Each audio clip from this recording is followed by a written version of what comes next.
Hey everyone, I'm your host Adrian. We do content like this weekly, so hit the subscribe button and ring the bell to get notified. If you want more content like this, click the like button and please leave a comment. Thanks again for watching. Thank you so much everyone for joining today's Rupa Live class presented by Rupa University, the best way to learn about specialty lab works from industry experts. My name is Adrian Martinez, and I will be your host for this afternoon. Today, we have a very, very special guest in Greer McGuinness with Vibrant America, here to talk to us about why you can't detox, revealing the toxic burdens in daily life. But before jumping in, a couple of quick housekeeping items. Everyone joining will be muted by default, but don't fret. If you do have any questions for Greer, go ahead and use that Q&A button down in your menu bar, and we will host a live Q&A session at the end of the presentation. Immediately following the Q&A, yours truly will show you how to order these tests on Rupa Health. And if you have to jump early, no worries at all. We are recording this session as we always do, and you'll be able to have access to it within about a week or so. And we'll also distribute it. And finally, if you are a fan of this type of content, be sure to check out rupauniversity.com to get access to all the previous sessions that we have done, including the previous one that we did with Greer last year. So with that, I'd like to introduce Greer McGuinness. Greer is a registered dietitian, certified detox specialist, and certified master herbalist with over 15 years of experience. Greer obtained her master's in nutritional science from Central Michigan University and is published researcher on her work with autism and alternative medicine. Thank you so much for joining us today. I will go ahead and let you take it from here. Thank you. Hi, guys. I am Greer. As Adrian said, I was here last year too. So I decided I wanted to do something a little different with speaking this time around. And I kind of polled around and asked some of the main questions with a lot of providers when we're talking about detoxing and toxic burden and what could be the problem with your patients and why they're not getting better. So we kind of came up with the why we can't detox. You know, we're going to be unraveling the toxic burden in the daily lifestyle. So we're going to get going. And this is me. I am Greer. If you have any questions or concerns, you can always contact us at Vibrant. We'll be more than happy to sit down, go over your labs with you and your patient, and kind of find out what's going on with their clinical symptomology and their test results. I specialize in toxic burden and also detoxing, especially in pediatrics, but I can also help people with adults as well. So let's get started. So we're going to talk about some history of the toxins, aka the xenobiotics that we're going to be talking about. We're going to talk about current toxin exposures going on in society, optimal detox conditions, how we bioaccumulate these toxins, where toxins are stored in the body, the impaired detoxification. And we're also going to be talking about our test options for everything that you need to kind of look at what we're going to be talking about today. So we're going to talk about the toxins, aka those xenobiotics. And when I'm talking about throughout this lecture about toxins and xenobiotics or xenobiotics, whichever way you like to say it, what we're talking about is the specific toxic substances that are persistent in our environment. They are toxic not only to us as humans, but to our environment of soil, the animal species. And these are the things that we're kind of putting into that category. We're talking about drugs, pesticides, cosmetics, fragrances, food additives, industrial chemicals like heavy metals, and then environmental pollutants and toxins, parabens, phthalates. So when I show some of the research that I have in this presentation, these are kind of some of the things that we're going to be talking about. So this is basically what we're referencing to when we're speaking about toxins. So in Western medicine, which many of us have been trained in, we look at, patients coming into our healthcare facility. We're not looking for root causes. What we're looking for is basically a diagnosis. Your patient comes in with X, Y, and Z symptoms. We run a bunch of tests, we diagnose them, we give them a pill, and we say, okay, see you back in 6 months to a year, maybe as a follow-up. We are not really into the root cause of figuring out what's wrong with them, which then makes sense of why the prevalence of chronic diseases in the United States is just astronomically rising over millions and millions of people over the years, and is going to continuously expect to continue to increase over the years as well. Heart attacks, strokes, diabetes, autoimmune disease, like these are all things that are consistently just increasing every single year, but we're not, like I said, looking for the root cause. when we're looking at why this is occurring. And that's where we jump in functional medicine to try to identify what is the root cause? Why is this happening? And is there something we can do about it? Well, one of the things that we know is that chemicals actually can induce inflammation. And what is chronic diseases is from the overburden the body of inflammatory response, what we call reactive oxygen species. So when chemicals come into the body and our bodies are trying to do its best job to detox and get rid of these toxins, and it can't, unfortunately, it creates more toxic environment and more reactive oxygen species, which then leads to those inflammation and then leads to chronic inflammation and chronic diseases. So that's where sometimes we need to take a step back and kind of see what's going on inside the human body and why we're not specifically able to fully detox and get rid of these toxins. And the toxic burden and symptomology of patients can range significantly. No one patient is ever going to be the same. Their toxic burden and their bucket is going to fill differently than everybody else. So one of the things that's really important to understand is just because you might think that your patient might have a specific toxin, but it could be related to something else. It could be, maybe it is heavy metals, maybe it is pesticides, or maybe it's mold, because these symptoms can overlap significantly when we're looking at different toxins. And I know I've done many intake forms and, kind of thought, oh, I think this person has heavy metals, and they come back with significant mold. So the symptomology of toxic burden can range significantly with each patient. So how did we get here? And I put these in because to me, toxins are kind of interesting, and how we've actually looked at the toxic load over, hundreds of centuries. I mean, some of the earliest information that we have on using heavy metals and in medicine is about 1500 BC. So we've used heavy metals and other types of toxins in the treatment of different types of diseases.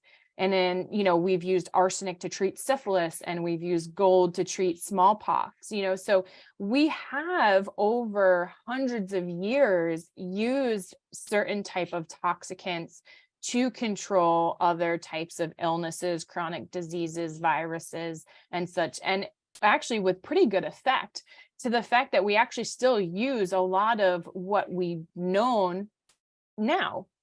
So things like, which is kind of ironic to me, I think, that we use toxins such as heavy metals as anti-cancer medications because heavy metals can cause cancer. So it's kind of one of those, ironic things that the more heavy metals somebody has in their system, the more likely their chances of increasing of cancer rate. But then if they do have cancer, if we use a cancer medication, it actually could have more heavy metals in it. And many times when I have seen panels through Vibrant practitioners, I have seen things, especially something like platinum, which is used in probably about 50% of chemotherapy treatment drugs. Their platinum levels, if they're post chemotherapy treatment, will actually be significantly elevated. And I've seen that several times. Also, things like mycotoxins.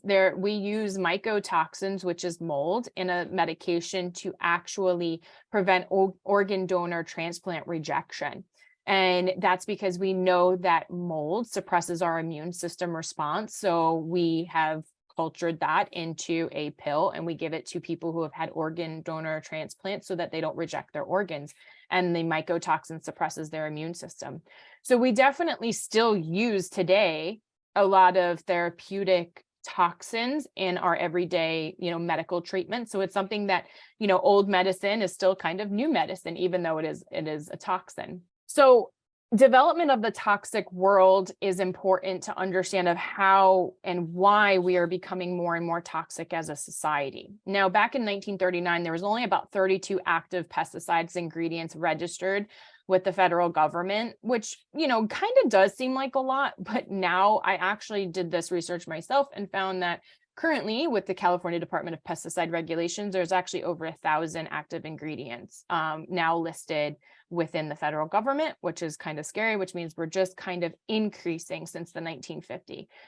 Since the 1950s, chemical production has increased 50 folds, and it's going to continuously and be projected to triple by 2050. So we have just continuously increased, our society, our environment, our farmlands have increased, our production of different types of products, everyday homes, cell phones, etc. I mean, if we even look at something like PFASs, back in the 1940s when they started, there was 2, 3, 4, 5 compounds. There's actually over 9,000 PFAS different compounds now, which are forever chemicals that are now persistent within the within the environment. Now, with current statistics, and I'm sure I sound like a broken record when I say this over and over and over again, but we come in contact with over 700,000 toxins per day, about 80,000 chemicals. We have about 10 million tons or over 21 pounds of toxic chemicals that are released into our environment every year in the industrial industry. We have over 4.5 billion pounds that are recognized as carcinogens, so cancer-causing toxins. We have every second 310 kilograms of toxic chemicals are released into our air, land, and water. 1 billion pounds of pesticides are used every year, 400 million toxins. We eat up to almost sometimes a credit card worth of plastic. And then about 67 million tons of pollutions were emitted into the atmosphere in the United States in 2021. So you can see going back from 1940s, 1950s, when we had such a smaller amount of toxic load, and now we have this huge, big boom of toxic immersion of toxins in our society. It is just going to be this downward cycle from here on out, unfortunately. And then unfortunately also is our government agencies have really no real bearing and standings on making sure to regulate and screen the production of these toxic chemicals. And this specific Toxic Substance Control Act of 1976 has not been updated since around that time. A lot of the existing chemicals were considered safe and grandfathered in. They have had to not go through any type of other safety standards or safety regulations to actually omit. And, I'm sure we all know, as something came out 10, 15, 20 years ago, now we can look back and say, now that we've been testing it, it may cause cancer, it may cause, heart disease. We don't have to prove that, which is kind of scary. And it's estimated about 2,000 new chemicals are being released every single year. So literally for 2022, another 2,000, for 2023, another 2,000, and so on and so forth. They're just going to keep creating chemicals. And then when one chemical gets banned or one chemical, this is what we saw with BPA. When BPA was identified as being carcinogenic, an endocrine disruptor, what they did is they just pivoted. They created other types of plastic or phenols, and then basically just substituted them. They're still eventually going to all be about the same. So the toxin life, we have different types of persistent and non-persistent toxins. And this is important to understand. When we're looking at something like persistent toxins, these are things that can last for many years into our environment. They're very slow to break down or biodegrade, if at all, meaning that, say, for instance, a plastic bag can take 400 some odd years to actually break down and biodegrade. But something like heavy metals, unfortunately, will never biodegrade at all or break down. So these bioaccumulation move up the food chain. They just kind of recycle over and over and over again. So they're transported by wind, rain, water. They can travel. They're harmful to everybody, not just us, but our whole entire ecosystem. And these are things like heavy metals, PCBs, plastics, fire retardants, PFASs, etc. And then you have these non-persistent toxins, these ones that they can break down and they can biodegrade over time. And some have maybe a shorter half-life or a longer half-life. So it really just depends on the particular toxin. It can mobilize and be secreted within a few hours to a few days. And these are things like your parabens, your phthalates, phenols, bisphenols, organophosphate, pesticides, triclosan. So meaning also that if with persistent toxins, if you do take them into your system, they're harder to get out. But if things like non-persistent comes into your system and then you stop taking it, say for instance, pesticides, if you stop eating and you ate just organic food, you ate nothing that contained pesticides, studies have shown that it actually decreases the exposure and this excretion up to over 60 to 70%, meaning that once you stop intaking it into your system, your body doesn't get exposed and you don't have to excrete as much, which is a great thing. So once we stop taking in those persistent chemicals, that actually helps our system greatly. It's the non-persistent toxins. The persistent toxins are the ones that we have to work a little bit harder to get out. And I'm sure everybody knows how we're absorbing toxins. We get it through utero, we get it through breastfeeding our children, we get it through ingestion, eating foods, injection, inhalation, and absorption through skin. So, but the one thing I want to mention, and when I speak to providers, what they don't quite always fully understand is this matrix of how other types of toxins can still get into our system, even though we're not specifically still consuming them. So I've had providers say, well, I eat all organic all the time. I don't understand why my test is still coming positive for pesticides. Well, because pesticides could also be in our whole entire ecosystem. We spray pesticides, we spray our crops, it goes into our soil, it could go right into our water supply, it can go into our air, and then it can travel through different modalities. So if a cow eats, grass that was sprayed, and then we eat the cow, we get it as an indirect avenue. So just because you specifically, unfortunately, don't consume a product or you don't use a product doesn't necessarily mean that you're still not going to get some type of exposure or be exposed to that particular contaminant or toxin. Our bodies are, though, designed, and for good reason, we have multiple organs and multiple systems in place that our body knows, if we come in contact with a toxin, our body goes, okay, I know what to do with this. I know how to specifically break it down. I know how to excrete it, because our bodies are this very intriguing and very sophisticated system where we can say, okay, we know how to safely and effectively, if we come in contact with this, we know how to remove this, no problem, and move on. But unfortunately, what I'm going to try to explain to everybody is we have to have that perfect ecosystem. We have to have that perfect body in order to do that. And sometimes that actually does not happen. So the start of toxin absorption. So many times the start is directly in utero. Now, there have been multiple studies that have been coming out over the past few years that have shown the toxic load and the toxic burden starting off as early as birth. Baby is going to get what mom has. I've had several patients where mom has had breast implants with mold and the child was born with mold. I've had parents, with heavy metal contamination that has passed on to the child. So we are seeing a very high rate of kids being born with different types of toxins like perchlorate and pesticides, heavy metals, gas fumes, PFASs. The EWG did a study and about 100% of children born had PFASs already in their system. It's only going to continue over time as we become more toxic, that these kids are going to be born straight out with tons of toxins already in their system, putting them already at a disadvantage from the start. With toxic absorption with kids, we don't fully ever pay attention to how they can absorb toxins. So kids can breathe in twice as much air than an adult. They can consume about 3 to 4 times more food than an adult per pound of body weight. And their skin is actually 30% thinner than an adult. So believe it or not, if a child actually ingested lead at this rate of their absorption of their systems, they would absorb about half of that lead exposure versus an adult who would only really absorb about 1/10 if it was being ingested.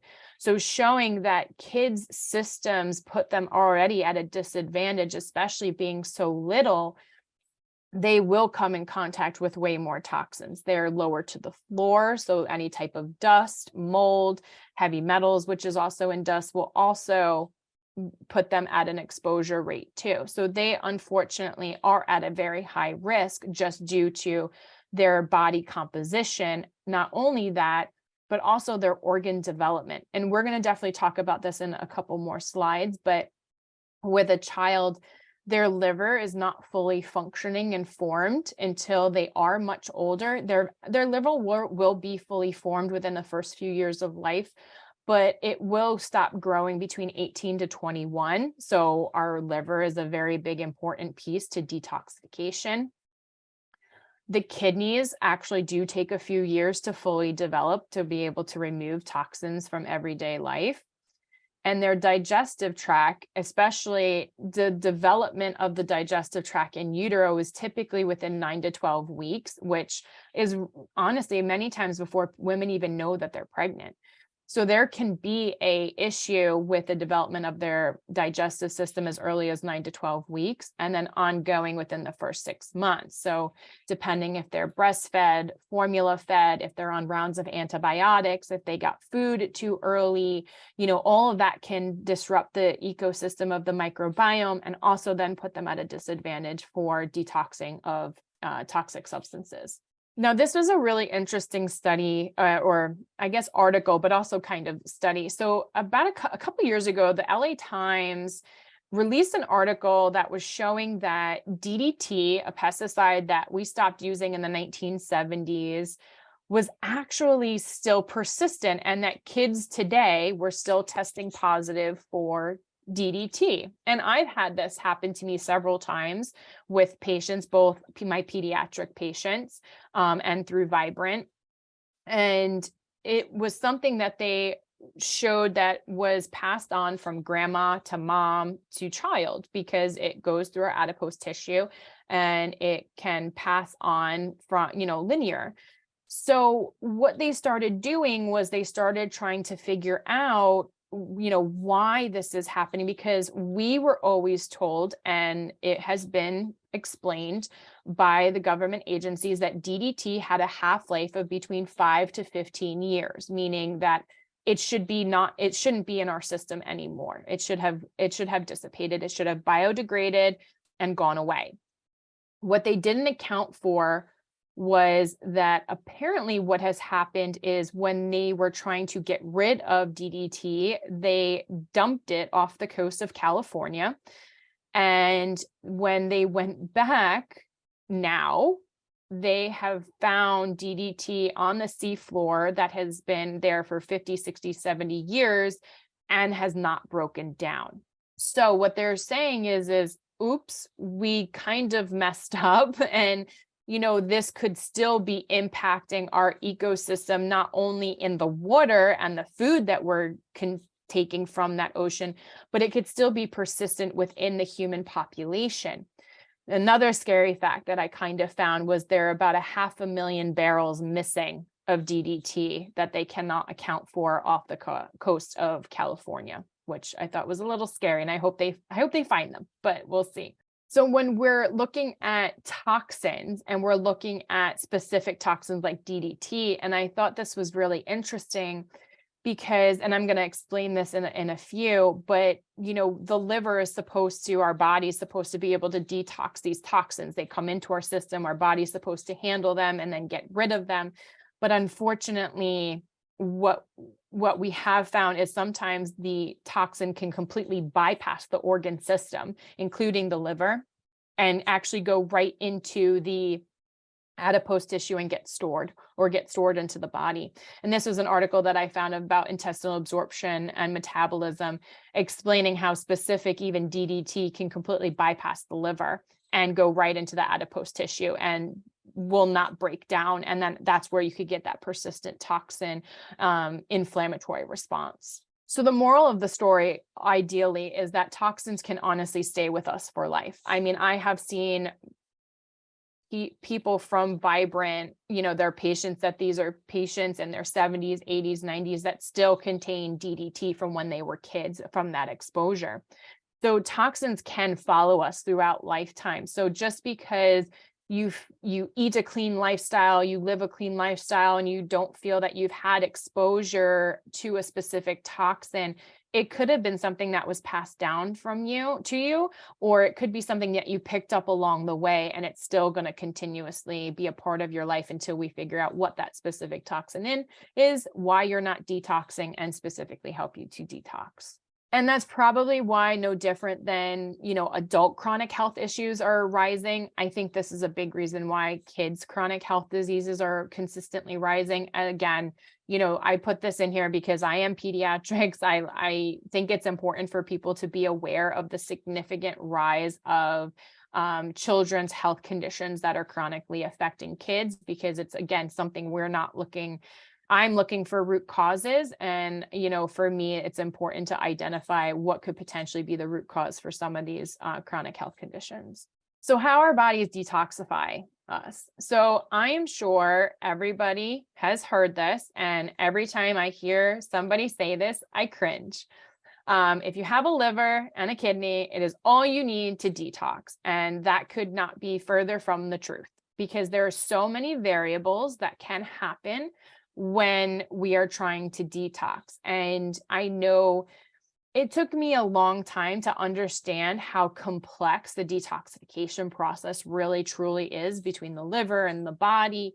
So I can understand, where we say, well, the liver and the kidneys detox. Well, they do 100%. They really do a great job, but there's so many more factors. And when you really start breaking down the factors for optimal detox conditions, you start to realize that you can't name one person that probably fits all of these criteria, especially if you have a patient. They need to have a healthy microbiome. They have to have their good lactose and bifidobacteria. They have to have sufficient nutrient intake, all their vitamins, minerals, phytonutrients, amino acids, antioxidants. They have to have a diverse diet, eating 30 to 40 whole foods per week. They need to have adequate liver function, bioflow. They have to have optimal digestion and break down their food. They have to have good lymphatic drainage, and they have to have good genetics and optimal body composition and low stress. I mean, this is just going to be, it's an endless list that sometimes, if you really break it down, many of our patients do not fit this criteria. And this is why they are sick. There's so many things that are important to help the body detox. It's not just based off of liver and the kidneys. So when toxins enter the body, they can go through the liver and they can go out. They can go through our skin, our kidneys, our colon, our lungs. They could completely bypass that liver and get stored. And this is where the scary part happens, where these toxins get stored in different areas of the body: fat cells, bone marrow, liver, brain, joints, blood, tissue, muscles. Many people don't realize that a lot of osteoporosis out there has really nothing to do with low calcium. It has to do with things like lead and cadmium getting taken up into enzymatic reactions and getting stored over things like calcium into the bones, because they have an affinity for the bones. So now you have low calcium, but it wasn't because you took low calcium diet in, it was because you took in heavy metals. So the excess of stored toxins is what is causing the health concerns and the problems to us as human beings. It's basically we're trying to get rid of these toxins as best we can. But when we have that overflooding of toxins coming into our system, we're literally becoming overflooded with toxins. Our body is not capable of being able to detox them safely and effectively. So we bioaccumulate and we store them. Basically, what I call this is they're looking for a condo. So these toxins are going to travel around the body. They're going to go find a really cool spot, and they're basically going to set up a little town within your muscles, your brain. And that's why you can have all these random symptoms of body aches, body pain, headaches, fatigue, poor focus, poor attention. It just kind of keeps going because it depends on where those toxins are trying to settle. So is your liver really awake, and is your body really working the way that we really want it to? Now, in herbal medicine, we call this the terrain, because I think the liver is one of the most underestimated organ on the planet in the human body. And we kind of go, well, we'll support it a little bit, to help, but we focus on so many other things. But the liver to me is a prime aspect that really needs some love, attention, and, some, a sweet talking to, I think sometimes, because we're not really friendly with our liver.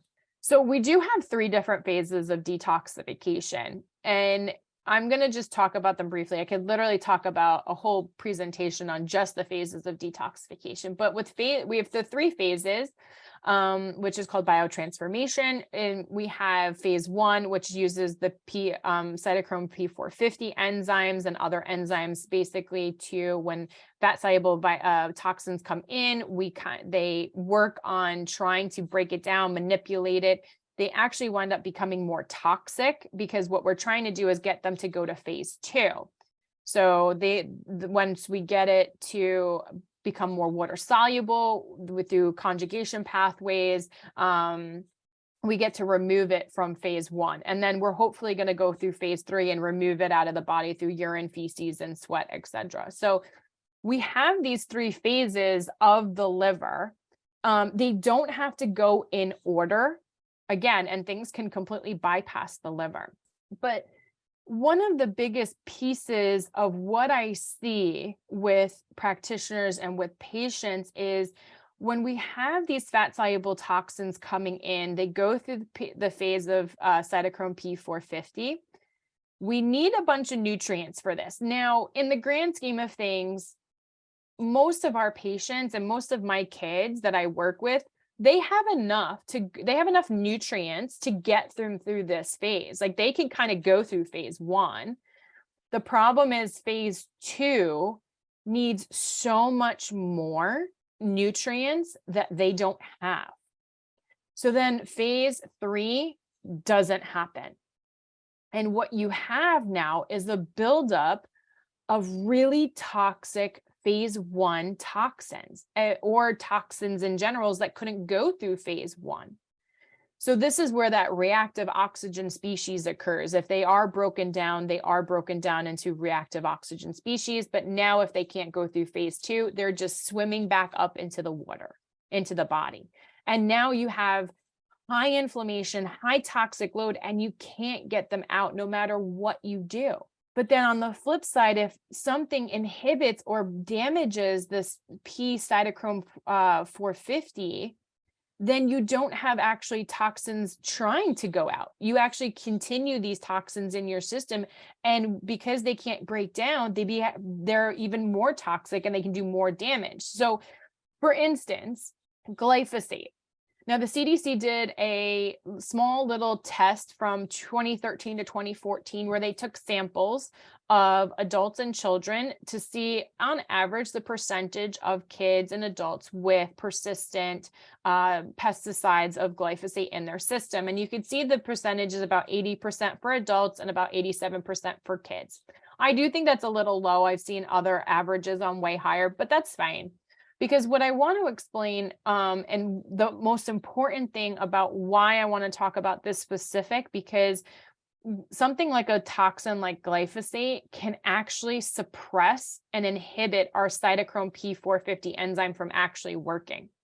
So that means that if you do consume glyphosate or any type of pesticide, phthalate, parabens, heavy metals, they can actually suppress and inhibit your phase 1 liver detoxification system, which means that that toxin is not able to try to be broken down to be excreted. It is now in full force in the body, and now it's going to go find another place to live because it can't be broken down to be excreted and taken out.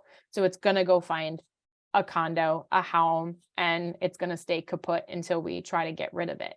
So that's why understanding the detoxification process of why we're not detoxing in the first place is really important, because if we're not detoxing, if, whether it's an adult or a child cannot go through the process of getting rid of toxins, we have something called impaired detoxification.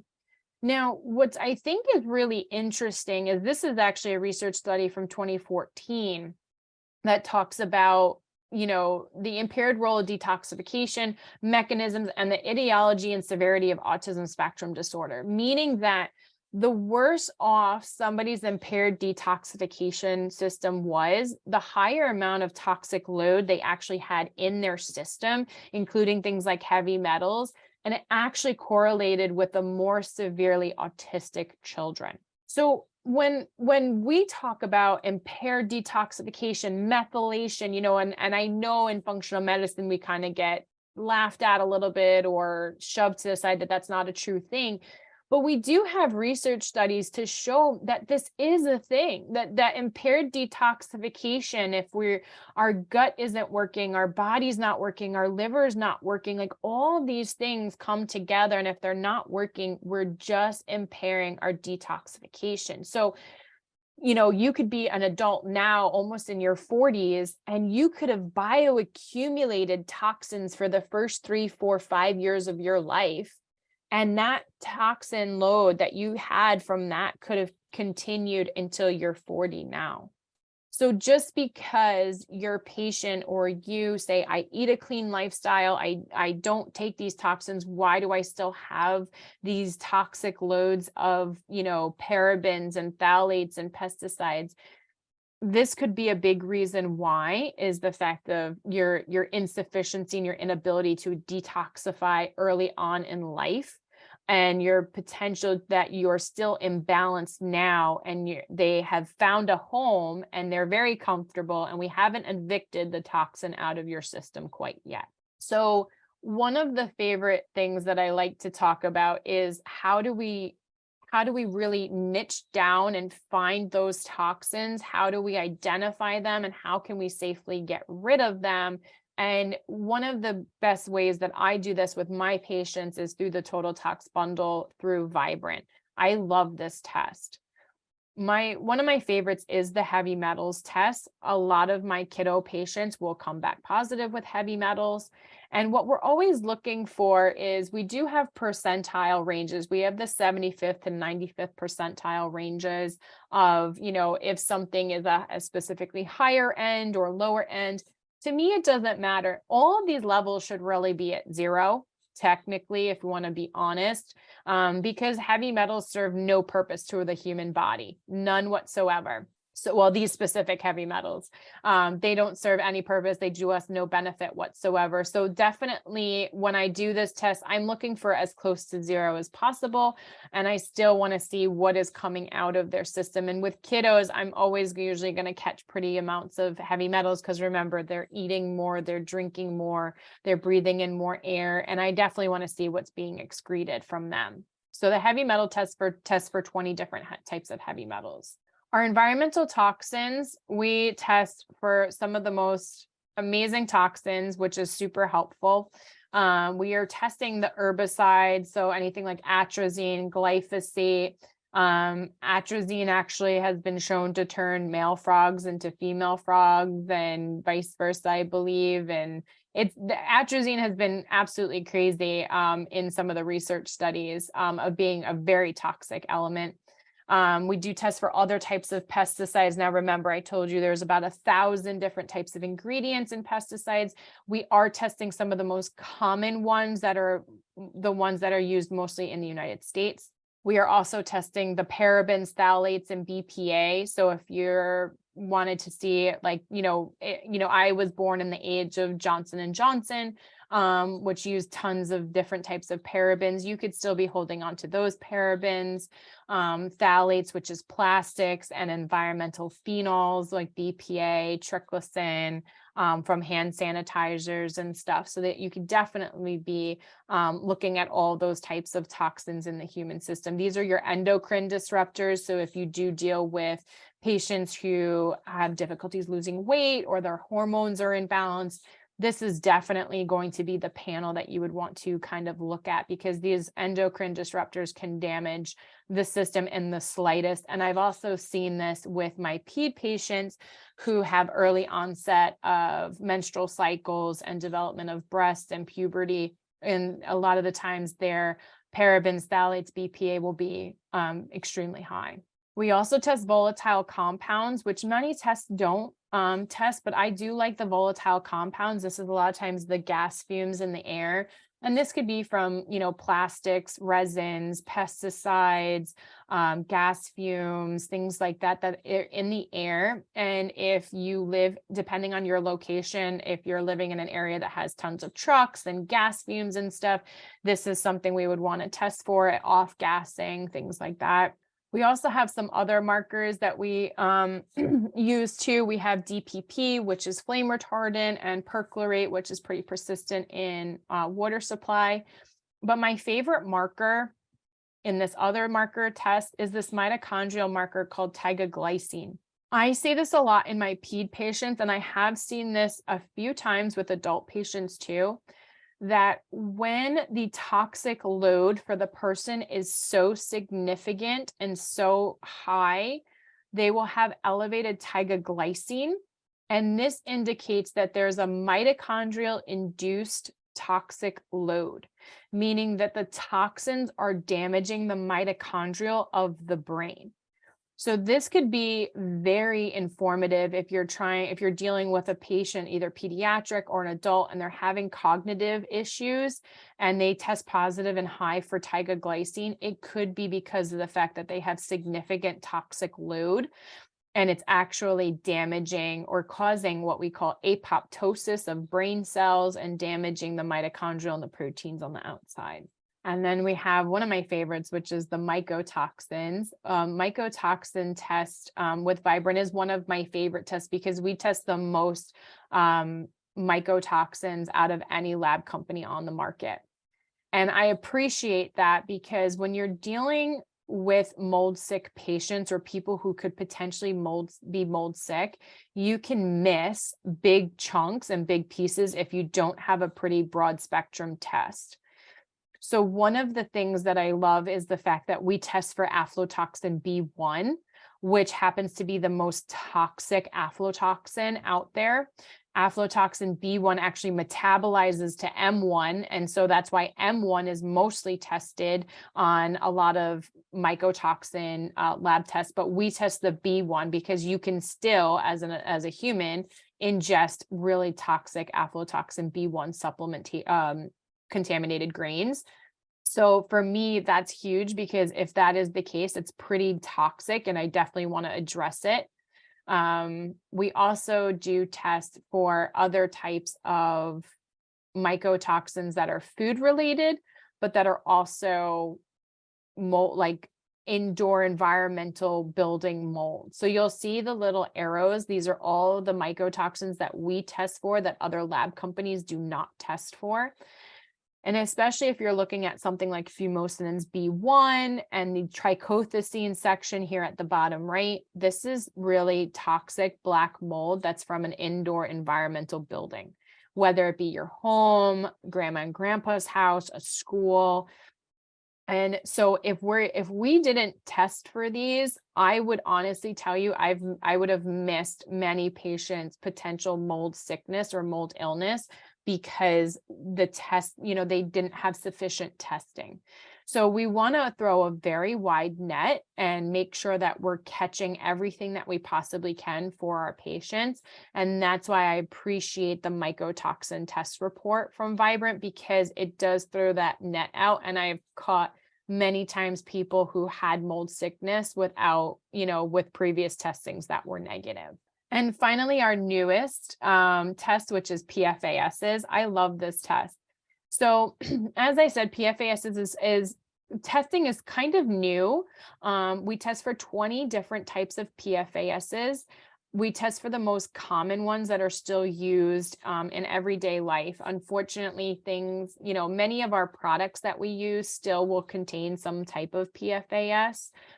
These are our forever chemicals. We definitely want to learn these types of toxins and how we can, if they are affecting us. I have seen research that shows PFAS being linked to cardiovascular disease, elevated, liver enzymes, fatty liver disease, autism, ADHD. So a lot of these chemicals and these persistent chemicals can cause not only just neurological damage, but other types of damage as we're being exposed to them. So the important thing is anytime we have these toxic loads in our system, we definitely want to make sure we identify them so that we can safely remove them out of our system.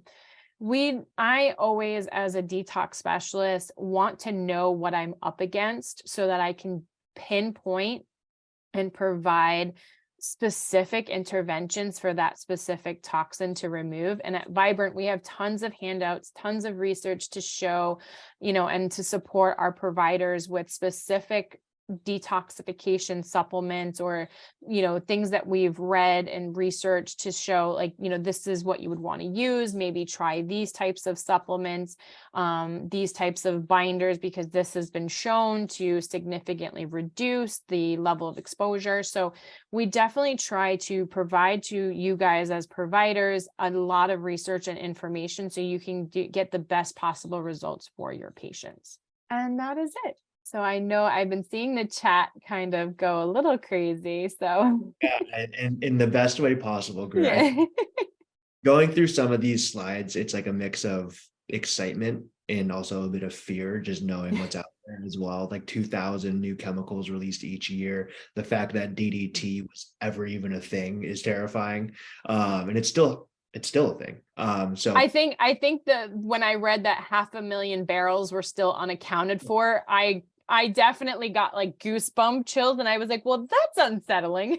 right, yeah, it's not like just misplacing your keys. We're talking about a lot of big Yeah.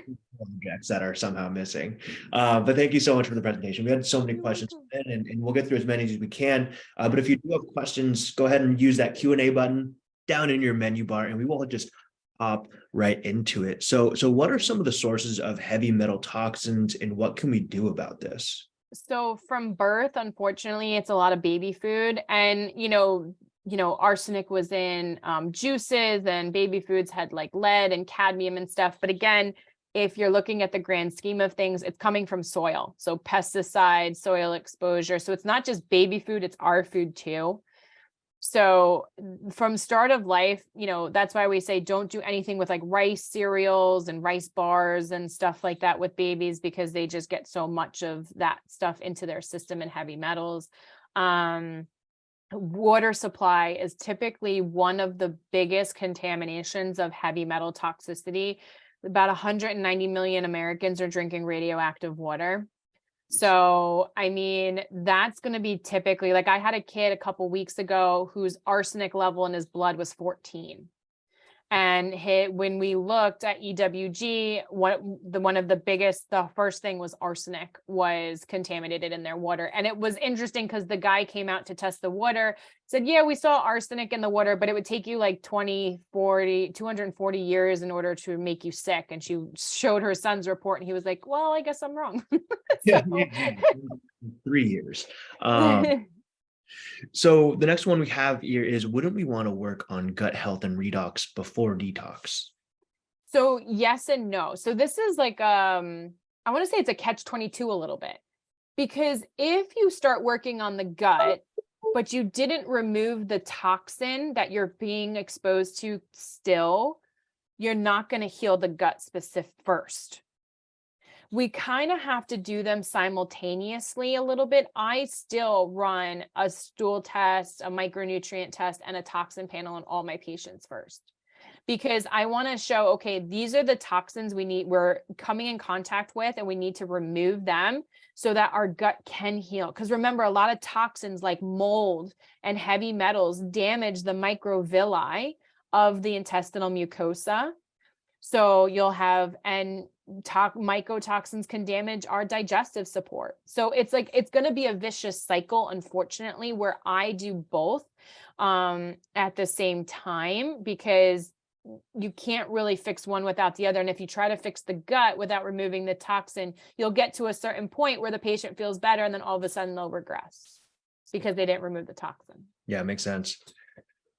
So if you're taking calcium due to the fact that it was displaced by cadmium or something else, what happens to that calcium? Can it displace the cadmium, or does it settle into unfavorable areas? It depends on the detoxification system, so if you're giving calcium to try to, because of the fact that you have lead and cadmium already in the bone, sometimes we know calcium supplements are very poorly absorbed. So I'm not 100% sure what's going to happen, because calcium supplements have shown over the years, one, to cause cardiovascular disease when given for long periods of time, and B, that they're not very well absorbed. So the biggest thing is what we want to do is remove the cadmium and the lead. So that we need to pull out of the system so that the calcium can go directly into the bones. So ideally, yes, anytime you're detoxing, you're mobilizing toxins. So we want to be careful as we're doing that, because we want to make sure that we're encapsulating that and getting it out the proper way. Yeah. What are the best binders to remove glyphosate? So fulvic and humic acid are fabulous. There is a new supplement that came out called like glypho removal or something like that. I don't remember who made it. But usually I use like apple citrus pectin. I use fulvic and humic acid, sulforaphane and things like that. So, when you're detoxing, sometimes I call it one supplement, you're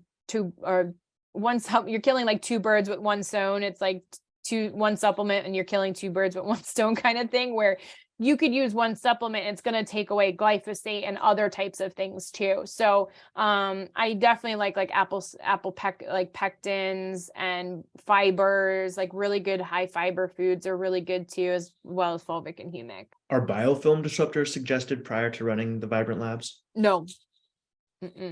So you could do, I think they maybe I think they maybe also mean like not just biofilm disruptors. I think you mean like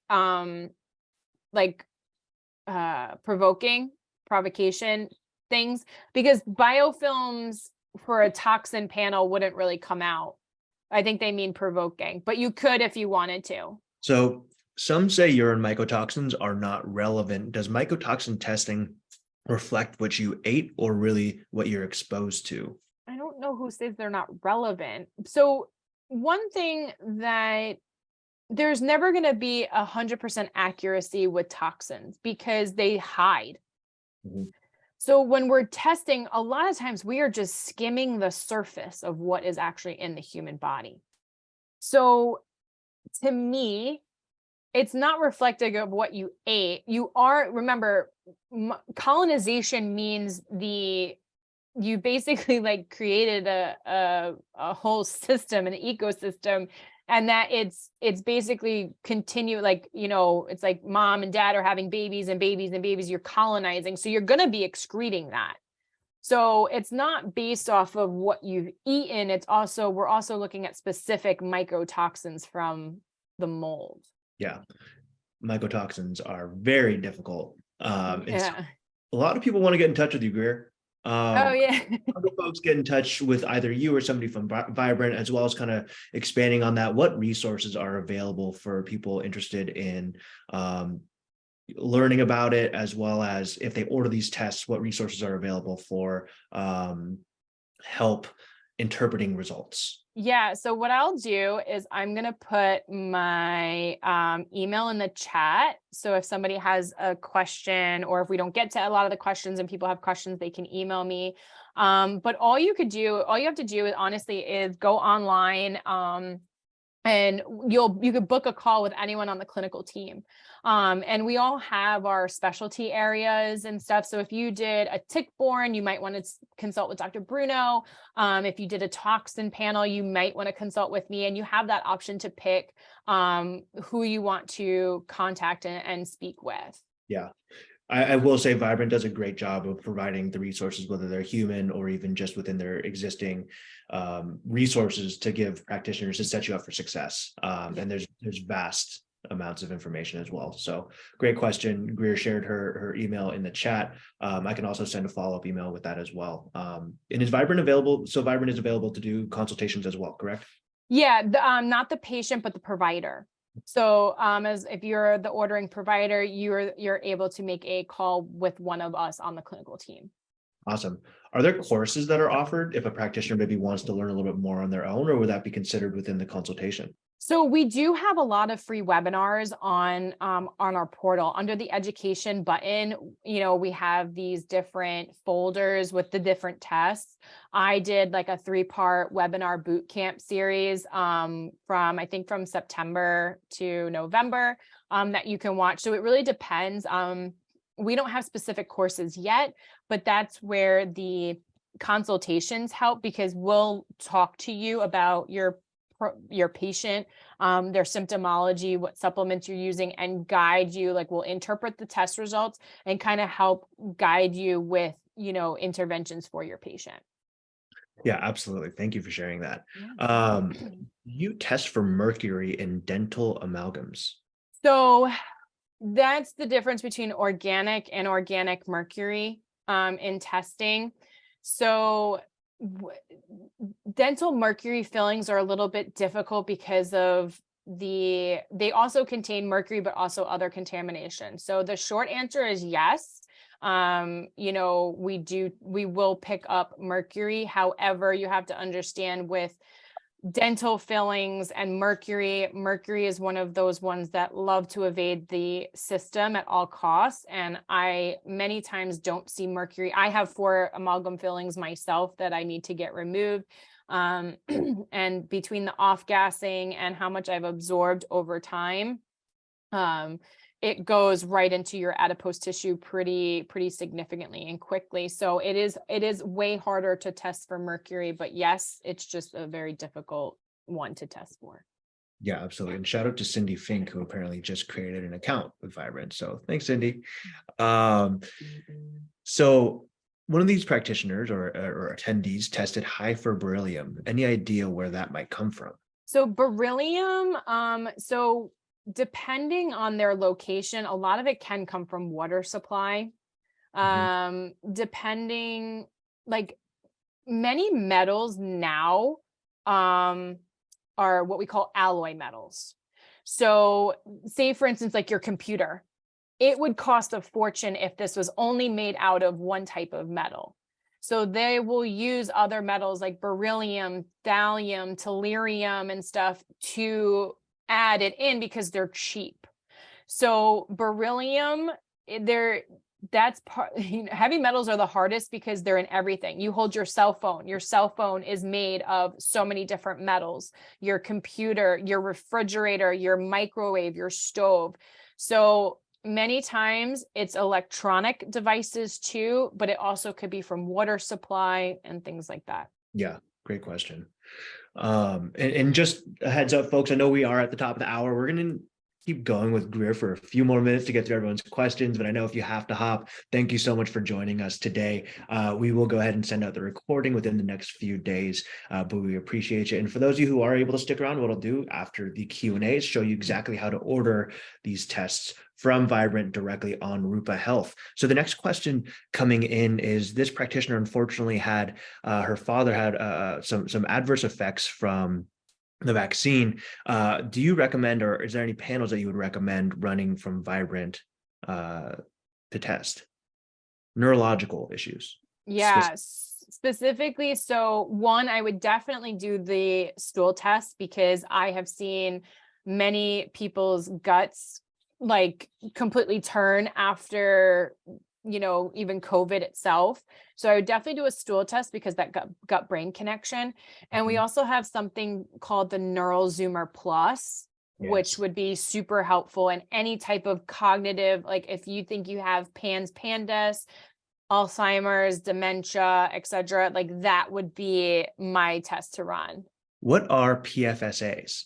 So those are your forever chemicals, or PFASs, polyperfluorinated chemicals, Teflon. Like, remember the commercial where the guy was spinning the egg on the pan and it never stuck. I remember watching that infomercial like as a kid. Still running. Yeah, they might still be running that one. I remember he was like a British guy and he had like the coolest energy. And I remember like watching the infomercial all the time because I thought it was like the coolest thing. Now looking back on it, I'm like, I'm glad my mom never bought them. But so they're forever chemicals. 3M and Teflon basically kind of created these PFAS chemicals where things don't stick. So that's where it started. So Teflon is DuPont, but unfortunately now they're in everything. They're in your Merrell shoes, LL Bean, tents, Lululemon, like a lot of like things that we, popcorn. Like popcorn bags and stuff, like they're coated with PFASs so they don't stick or they don't, get wet. They a lot of like running, jogging clothes and like winter gear, so it doesn't absorb water, have PFASs on them. Yeah, I think I saw something actually in the last couple of months about Lululemon sports bras containing harmful chemicals. I cried. Yeah, as a big Lulu guy myself, I'm right alongside you. Where do you get, or who do you get your apple pectin from? Pectin fiber from? Ooh, okay. Pecticlear makes a really great product. I love Pecticlear and Pectisol are both really great products that I like, that you can get on full scripts. What type of practitioners are qualified to order from Vibrant? You just have to have an NPI number. So MDs, RDs, naturopaths, nurse practitioners. As long as you're a licensed practitioner with an NPI number, you can order directly through Vibrant. Rupa would be, I think, a little different. I think you can speak on that. Yeah. So traditionally, you would need to have an NPI number, but we do offer a program called Physician Services, where you would be able to partner with a licensed physician to order testing on behalf of your patients. So you wouldn't be ordering testing. Our licensed physicians, or rather a third-party licensed physician, would be placing the order for your patients. I'll go into a little bit more detail on that if you have any questions, but I appreciate the question. Do you use calcium D-glucarate for recirculating of detox bile during the detox? Of toxic bile, during detox? So yeah, calcium D-glucarate can be super helpful. So if I like I said, I run a stool test on all my patients, and if their beta glucuronidase, which is in that phase 2 liver detoxification pathway, isn't working, we will see elevated beta glucuronidase elevated in their stool. So when I see that, I know phase 2 is inhibited and not working, where I will use calcium D-glucarate. And with for bile and stuff, I do like things like Tudka, and I do like things like milk thistle and dandelion root teas and stuff like that, and supportive. So a lot of what I've learned, and especially working with pediatrics, is that their digestive process and their nutrient deficiencies is huge. So when you have that, you don't have your phase 2 working at all. So once I can build them up and get their system working, then they're going to be able to detox. So remember, even though they have an elevated level of toxins and you give them calcium D-glucarate, where is it going still if phase 2 isn't working? Yeah, it's a good question. So the last two questions that we have here, and again, appreciate you sticking around a little bit longer to answer these. Does exercise and sweating help with detox? 100%. Lymphatic. Anything lymphatic. I usually tell like my female practitioners and like tell them that I told you that you have to go tell your husband you have to go for lymphatic massages. But yeah, exercise, sweating, not only is it good for the microbiome, your brain and your stress, but yeah, it definitely helps get the sweat out. The downfall that people don't realize or remember, as soon as you get done, you have to go right into the shower. Because if you don't, you've sweated and now you're waiting and those toxins are now going right back in. So as soon, like literally like run, strip and go right in the shower. Yeah, and that makes a ton of sense. You're just going to reabsorb it. Yeah. So the last question that we have here is, how do you handle chronic candida that often accompanies mold toxicity? Yeah, so there is a marker on the mycotoxins, which is gliotoxin, which is a byproduct of candida. And, if you have yeast overgrowth in the gut and now you have mold toxicity, it's basically you have a very, very moldy person. And it suppresses our immune system, which makes it even more difficult to treat. That's why they call it the yeast beast. There's a reason why they call mold and, candida the yeast beast. So, you have to be very strategic sometimes. I will a lot of the times layer in herbals, anything that's an antifungal, I will layer them in slowly but surely and with other types of protocols. Like you have your NAC, you have your spore-based probiotics and stuff like that. So you can layer things in your herbals because you need to kill it and then you need to bind it and remove it too. Awesome. Greer, thank you so much for joining. Of course, Today. anytime. I appreciate you again sticking around a little bit later to finish No up all the worries. questions. Do you have any final thoughts for the folks? Test, don't guess. That's my rule. Like, it's if you're not testing, you're guessing, and it's like throwing spaghetti at a wall and hoping something's going to stick. Save everybody the time, the energy, and just narrow down what you need to focus on. And if you have any questions, concerns, you don't know, even if you're a provider that are like orders from us and you think but you just want a second opinion, that's what we're here for too. Absolutely. Leverage the resources at your disposal. Yeah. 100%. Greer, thank you so much for joining us. Thank you as well to Vibrant and the whole team helping to put this together, Doug and everyone over there.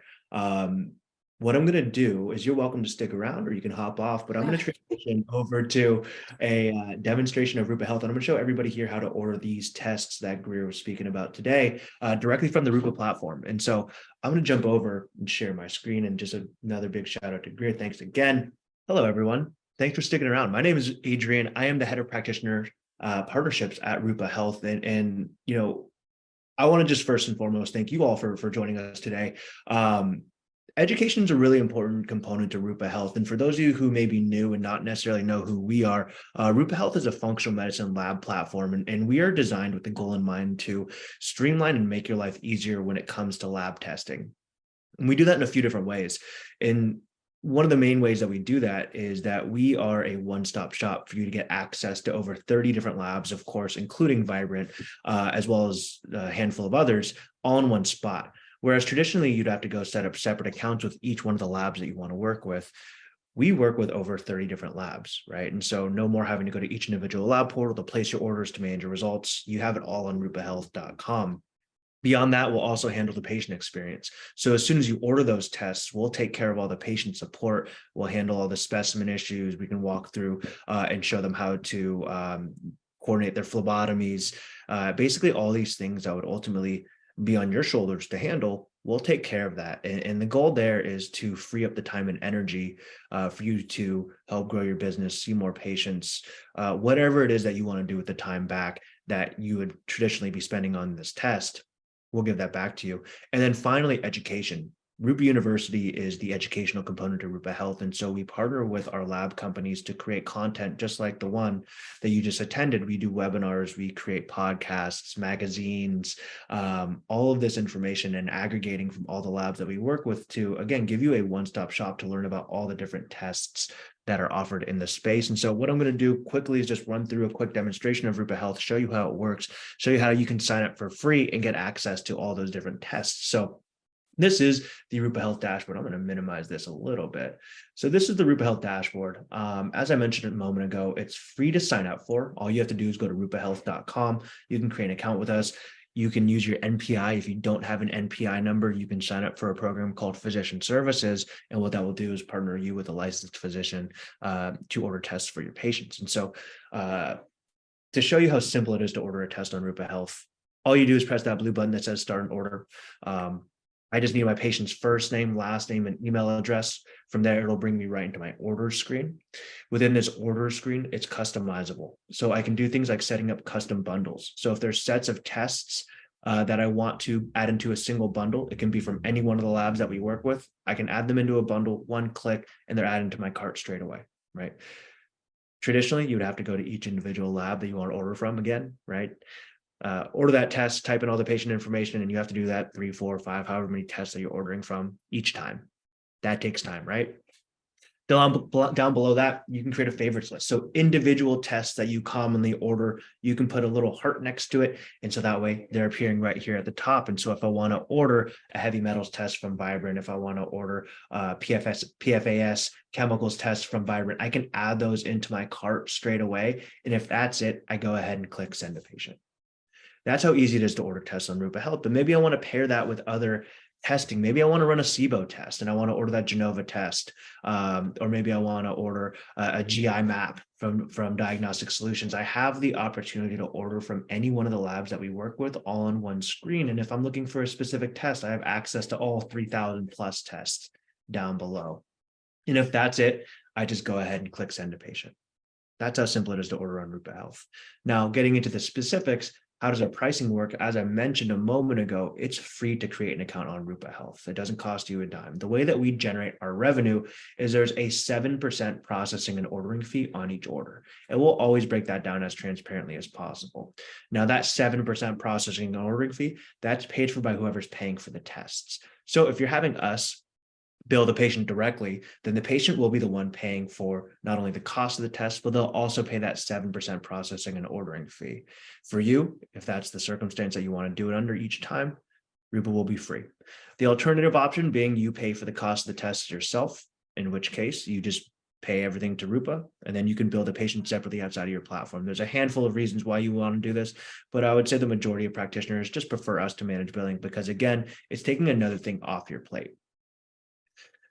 Additionally, we offer wholesale practitioner prices. So those same prices that you would get having an account directly with the labs, those are the same prices that we offer. Now, a lot of labs oftentimes have two prices. They'll have a patient price, then they'll have a practitioner price. With that practitioner price, that tends to be a bit lower, right? You see Vibrant has one set price, but other labs, they might not. And so whether you're paying or the patient's paying, we're always offering that lower price. So ultimately, what that can lead to is big cost savings for your patients, depending on what test that you're ordering from. You can add notes for Rupa, you can add notes for your patient, and you can also add ICD-10 codes. So an important thing to call out here is that we do not accept insurance directly on our platform. But what you can do is add ICD-10 codes.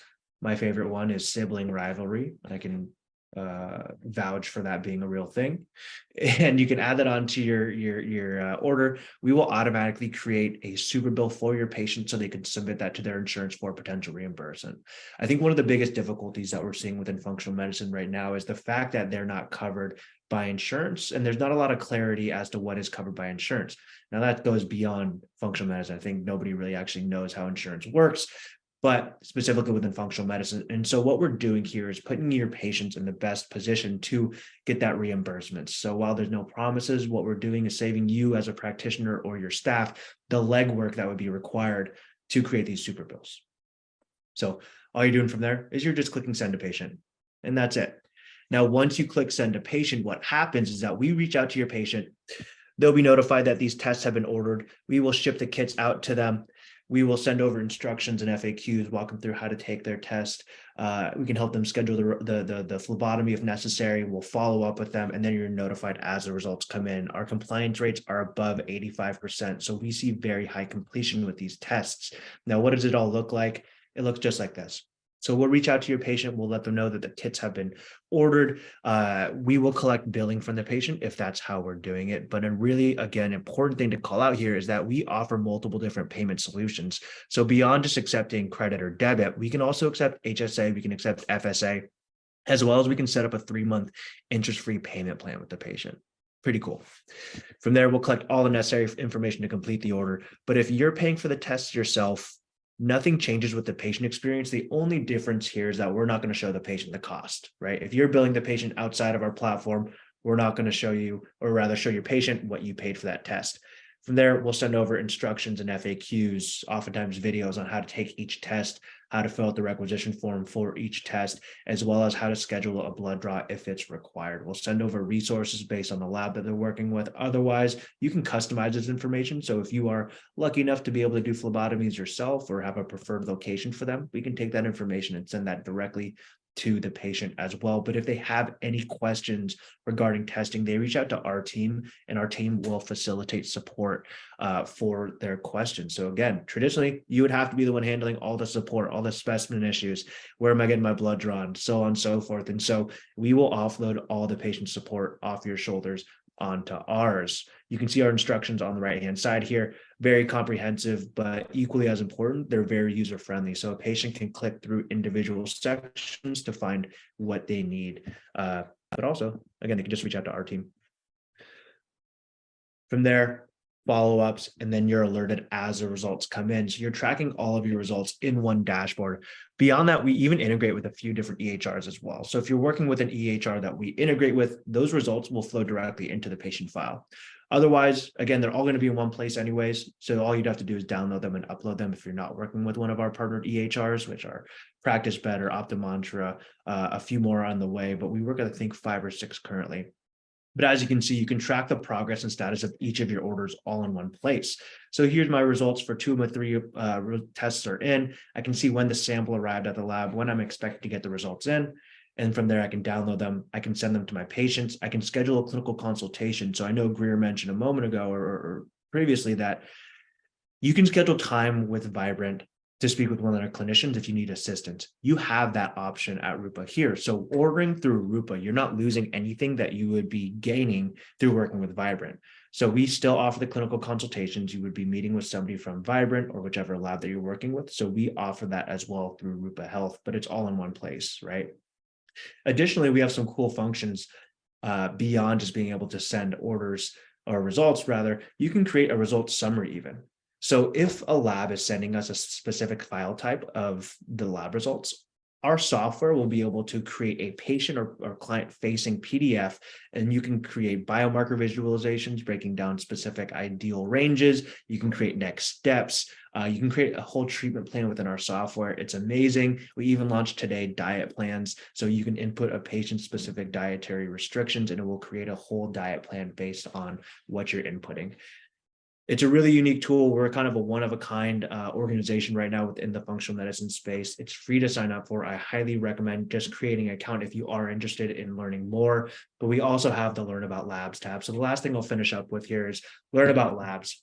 Again, beyond just somewhere where you can order all your tests and manage your results, we want to create a platform where you can actually learn about all the testing, right? And so we do these live classes every single week. You can see the one that we have with Greer. We have one next week with upper airway resistance.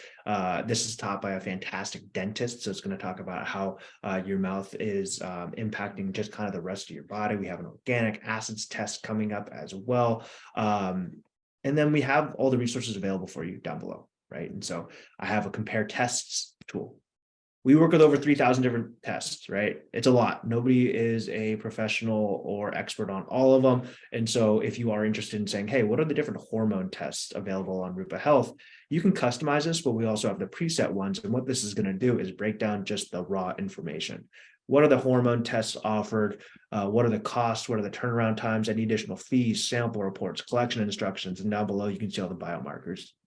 No one else in the market has this, just period. No one else in the market has this. So at Rupa Health, you have the ability to be able to see all the tests offered, find what works best for you and your patient. And from there, you can even order it straight away. We have all the live classes recorded. We have magazine articles. We have a podcast. So, think of Rupa Health as a growing platform within the functional medicine space that's going to provide you ultimately and ideally in the future everything that you would need for your lab testing. So I'm going to put my information up here at the top. Again, y'all, my name is Adrian Martinez. I'm the head of practitioner partnerships here at Rupa Health. If you have any questions, please don't hesitate to reach out. I'm more than happy to hop on a call, schedule a meeting, a demo. I'm very open to meeting with really anybody. So what I'll do here is I'm going to hop into the chat, see if there were any questions that came through, and see if I am able to answer as many as I can. So one moment, y'all. All right, no questions in the Q&A. Oh, FIS services. So good question, Sid, if you're still here. So are you able to get the clinical consult with Vibrant if you're using physician services? And the unfortunate answer right now to that is no. Understanding that that is a big ask and something that and let me talk to the reason why. So the reason why you can't get access to a clinical consultation if you're using physician services is because your name technically wouldn't be on the requisition form. And so due to that, the signing physician is the one who's technically placing the order. You wouldn't have the ability for physician services to get access to a clinical consultation. It's something that we're looking for a workaround on, absolutely. But to answer your question point blank, no, not at this time. Yeah, so the next question that we got, scroll up too far. The next question that I got is, as an RN who has an MPI, is it possible to order without physician services? And the answer is that it depends. And so the way that it works is you can absolutely create an account with Rupa Health, but you're ordering, as we call it, ordering rights. Your right to be able to order from specific labs or even specific tests depends on your license type, which depends on also the state that you're located in, and it also depends on the lab. So there's a few variables that you have to consider on if you have ordering access. But we can always help out, and you actually even have the ability to check that. So lab ordering access. So you have the ability to check that as well. So who do you have access to based on in your account? And yeah, Zanab, if you have any questions on that, feel free to reach out. So you can always reach out to our support team also. So down in the bottom right, there's this chat box. And so if you ever do have any questions, you can always reach out to our support team. I think what's really important to call out here is our support team is like, they're real human beings. You're not going to get a runaround speaking to a robot for 20 minutes, which I don't think anybody appreciates. You're going to be reached out to generally within an hour by a real person, which is really important. Super user friendly. Oh, thank you so much. So we got a shout out, loving the results summary. Thank you so much. I'm actually going to send a screenshot of that to our head of design because he will be very appreciative. Let's see if we got any other questions. Yeah, we do HSA. Maybe Lauren was asking what type of practitioner type. Yeah, so again, you can create an account on Rupa Health independent of what license type you are. Now, to apply for physician services, you do have to apply for it, right? And so, we don't just grant the access to everybody, but we can, look over your account. Absolutely. Oh, another thing, we only work within the US currently. I'm pushing for international expansion, but of course, I am not the ultimate decision maker at all when it comes to that. As well as we currently don't operate in New York, New Jersey, or Rhode Island. We are working on workarounds and a solution for New York specifically, and as well as New Jersey, Rhode Island. They're different reasons as to why. But keep in mind that we can't operate currently more so with patients located in New York, New Jersey, or Rhode Island. But we are actively working on a solution for that. Well, I appreciate you all. So yeah, we have food sensitivity testing. Yep, we have all the tests. Let me see. Oh, so many questions coming in. Can you show me what application is? Yeah, Lauren, let me show you real quick. Hang on for me here. So all you're going to do is when you create your account, it actually should be right at the top, but also within your settings, it should be. Yeah, I'm going to move my stuff around. Should be right under personal settings and then physician services. So Lauren, let me know if you're seeing that or not, and I can stick around, and I can also give you a call if you want to put your if you want to send me directly your phone number. I can give you a call right after we hop off here. How do we sign up for physician services? Yep, that's you, Lauren. Yeah, Lauren, if you want to send me over your email or your phone number, perfect. Yeah, Lauren, I'll give you a call right when we hop off. I have no other questions coming in, but thank you all joining. Thank you all for joining. I genuinely do appreciate the crowds that we get during these presentations. Today with Greer was, I have a lot of favorites, but today was an amazing one. As a non-practitioner myself, I always really do enjoy these conversations because they are important. So thank you all for coming. please come see us again next week, and keep an eye out for a follow-up email with some feedback. So if you have some feedback, please feel free to hop in there, provide that, as well as we'll provide the recording. We'll upload it to rupauniversity.com, as well as I'll distribute it via email once we have the chance to make some edits to it. But thanks, everyone. Have a great rest of your day.